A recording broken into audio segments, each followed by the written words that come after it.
Intellectual విభాగం కార్యదర్శి కొడమంచిలి హరీష్ ఆధ్వర్యంలో వైఎస్ఆర్ కాంగ్రెస్ పార్టీ అధ్యక్షులు వైఎస్ జగన్మోహన్ రెడ్డి 2029 ఎన్నికల్లో మళ్లీ ముఖ్యమంత్రి కావాలి అని, అలాగే కొత్తపేట నియోజకవర్గం నుండి చిర్ల జగ్గిరెడ్డి ఎమ్మెల్యేగా విజయం సాధించాలి అని ఆకాంక్షిస్తూ ఈ శుక్రవారం పాదయాత్ర నిర్వహించారు. ఈ పాదయాత్ర రావులపాలెం నుండి గుణదల మేరీమాత కొండ వరకు భక్తి సంకల్పంతో సాగుతుంది. పార్టీ నాయకులు, కార్యకర్తల అభిమానులు పెద్ద సంఖ్యలో పాల్గొని పాదయాత్రను విజయవంతం చేశారు. ఈ సందర్భంగా చిర్ల జగ్గిరెడ్డి మాట్లాడుతూ వైఎస్ జగన్ పాలనలో అమలైన సంక్షేమ పథకాలు ప్రజల జీవితాల్లో తెచ్చిన మార్పును గుర్తు చేస్తూ ప్రజా సంక్షేమమే లక్ష్యంగా వైఎస్ఆర్ కాంగ్రెస్ పార్టీ ముందుకు సాగుతుంది అని తెలిపారు. ప్రజల ఆశీర్వాదంతో 2029లో మళ్లీ వైఎస్ జగన్ ముఖ్యమంత్రి అవుతారని అనంతరం నాయకులు మాట్లాడుతూ కొత్తపేట నియోజకవర్గంలో చిర్ల జగ్గిరెడ్డి నాయకత్వానికి మరింత బలం చేకూరుతుంది అని ధీమా వ్యక్తం చేశారు. వైఎస్ఆర్ కాంగ్రెస్ పార్టీ ఎల్లప్పుడూ ప్రజల పక్షాన్ని నిలుస్తుంది అని, ప్రజా సమస్యల పరిష్కారమే లక్ష్యంగా పోరాటం కొనసాగుతుంది అని ఈ సందర్భంగా స్పష్టం చేశారు. ఈ కార్యక్రమంలో ముఖ్య నాయకులు, ప్రజాప్రతినిధులు, కార్యకర్తలు పాల్గొన్నారు.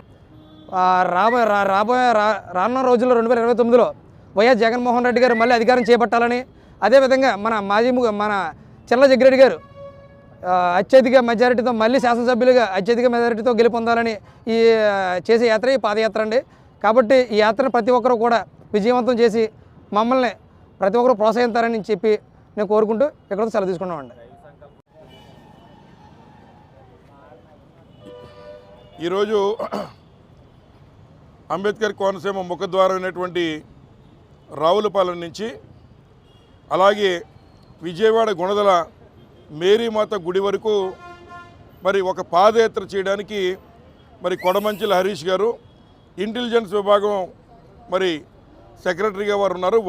వారితో పాటు ఉన్నటువంటి మిత్రులు సుమారు ఒక 25 మంది ఒక పాదయాత్ర నిర్వహిస్తూ ఉన్నారు. ఈ పాదయాత్ర యొక్క ముఖ్య ఉద్దేశం ఏదైతే ప్రజల యొక్క ఓట్లతో నెగ్గినటువంటి నారా చంద్రబాబు నాయుడు గారి యొక్క ప్రభుత్వం ప్రజలను మోసం చేసిన తీరును వివరిస్తూ మరి వారిని గెద్ద దింపడం కోసం, అలాగే ప్రజల్లో మరి చైతన్యం వచ్చి తద్వారా జగన్మోహన్ రెడ్డి గారు మళ్ళీ 2029లో ఈ రాష్ట్ర ముఖ్యమంత్రిగా ఉండాలనేటువంటి ఆకాంక్షతో మరి మేరీమాత మరి గుడి వరకు కూడా ఈ పాదయాత్ర కొనసాగుతుందని చెప్పి ఈ సందర్భంగా తెలియజేస్తున్నాను. ముఖ్యంగా మరి ఏదైతే నారా చంద్రబాబు నాయుడు గారి యొక్క ప్రభుత్వం గడిచినటువంటి ఈ సుమారు 2 సంవత్సరాల వ్యవధిలో ప్రజలకు ఇచ్చినటువంటి ఎటువంటి హామీలు, ముఖ్యంగా రైతు సోదరులకి మరి 20,000 ప్రతి సంవత్సరం ఇస్తానని చెప్పిన మా వాగ్దానం కానీ, లేదా అమ్మఒడి పేరుతో తల్లికి వందనం పేరుతో ఇస్తాననేటువంటి వాగ్దానం కానీ, లేదా అన్నదాత సుఖీభవ కానీ, ఇట్లా అనేక సంక్షేమ కార్యక్రమాలు ఇస్తానని చెప్పి గెద్దనెక్కి ప్రజల్ని నట్టేట ముంచడం జరిగింది. మరి ఏదైతే ఈరోజు ఈ రకమైనటువంటి పరిపాలన మరి అందిస్తూ మరి ఏదైతే రెడ్ బుక్ పాలన ద్వారా అనేక దురాగతాలు చేస్తూ ఒకవైపు మనందరి యొక్క పవిత్రమైనటువంటి వెంకటేశ్వర స్వామి యొక్క లడ్డూని సైతం అపవిత్రం చేసేటువంటి నారా చంద్రబాబు నాయుడు గారిని, వారి యొక్క కూటమి ప్రభుత్వాన్ని మరి కోకటి వేళ్లతో పెకిలించే విధంగా మరి గుణదల మేరీమాత గారు కూడా మరి సహకరించాలని వారిని కోరుతూ మరి పాదయాత్ర సాగనుంది. చాలామంది యువకులు సుమారు 5-6 రోజులు పట్టేటువంటి ఈ యొక్క యాత్ర మరి నిజంగా ఈ ఉన్నటువంటి ఈ వాతావరణంలో రోజుకి సుమారు 8-10 గంటలు నడిచి మరి ఈ ప్రభుత్వం కళ్ళు తెరిచే విధంగా హామీలు అమలుపరచాలని కోరుతున్నారు.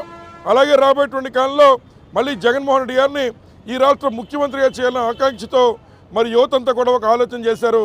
తప్పనిసరిగా వారందరికీ కూడా మరి సహాయ సహకారాలు అభినందిస్తున్న వారిని, అలాగే వారికి పూర్తి సహాయ సహకారాలు అందిస్తామని చెప్పి సందర్భంగా తెలియజేస్తూ మరి ఈ కార్యక్రమం విజయవంతం చేయాల్సిందిగా ఉన్నటువంటి కార్యకర్త సోదరులందరినీ కూడా కోరుతూ ఈ కార్యక్రమంలో ముందడుగు వేసినటువంటి యువతందరినీ కూడా పేరు పేరున అభినందిస్తూ ఇవాళ మీరు వేసేటువంటి తొలి మెట్టు రేపు జగన్ ప్రభుత్వానికి నాంది కాబోతుందని మరొకసారి తెలియజేస్తూ మరి సెలవు తీసుకుంటున్న వారందరినీ పేరు పేరున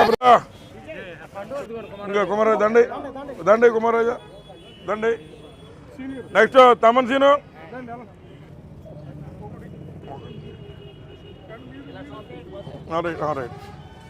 రైతుల కింద ఉంటుంది అది అదేం తుడుచుకుంటా ఎంతండి బయట తాగదు తుడుచుకోవడానికి నా వెనకాల రాసిండు రైట్ ఏదిరా రైట్ అమ్మ గారు. నెక్స్ట్ బుజ్జి